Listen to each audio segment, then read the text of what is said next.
It's a fragile. Ayan. Baka biak-biak na to pag dumating dito. Nung dumating dito, no? Check natin. Asang gunting na po dere? Wala mang gunting dere, oy. So, tara buksan natin. Hindi ko makita yung gunting. So, unti-untiin na lang nating buksan. So, pag fragile kasi mga preng, nabibiak.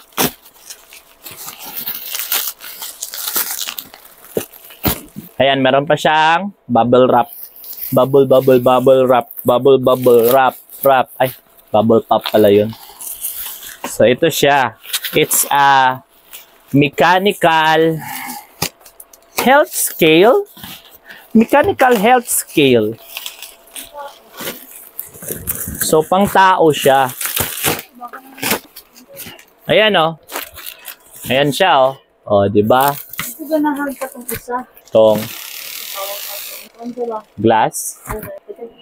Baka mabiak. Kailan ako itong mawala sa linya, ma-adjust lang siya. So, ayan, mechanical. So, ipipress ko siya. Ipipress ko siya by using my hand.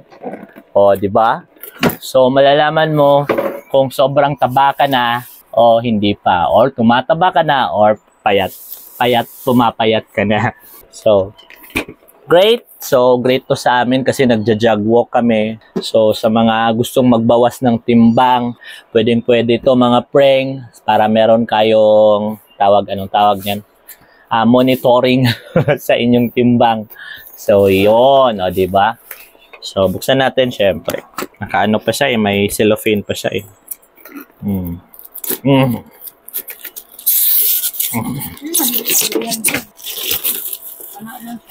Alright. Syempre, para makita natin yung 360 views. So, ganyan siya. Yung nagkaganda lang dito, kasi nga sa ibang health scale na tinatawag, is hindi na-adjust to. Kasi minsan, parang gumaganyan na siya, so kailangan mo siyang adjustan. So, ito, madali siyang ma-adjustan, so mababak siya dyan sa may zero mismo talaga. So, yun. Yun yung nagkakaganda. Yung difference ng mechanical at saka digital is yung sa mechanical ay na-adjust.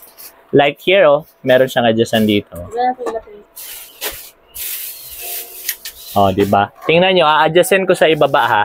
Ma-adjust yan. Oh, di ba? Na-adjust siya. So, pwede mong ilagay dyan sa may zero. Oh, di ba? Great. So, sa mga naghahanap din ng ganito, mas recommended ko to eh kaysa sa digital. Sa digital, same lang naman din sila ng result.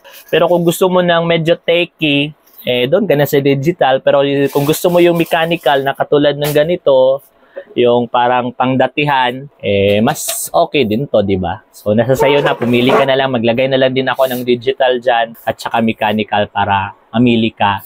Pero same store pa rin yung bibilhan natin, no? Sa binili natin ng ganito para 100% legit tayo.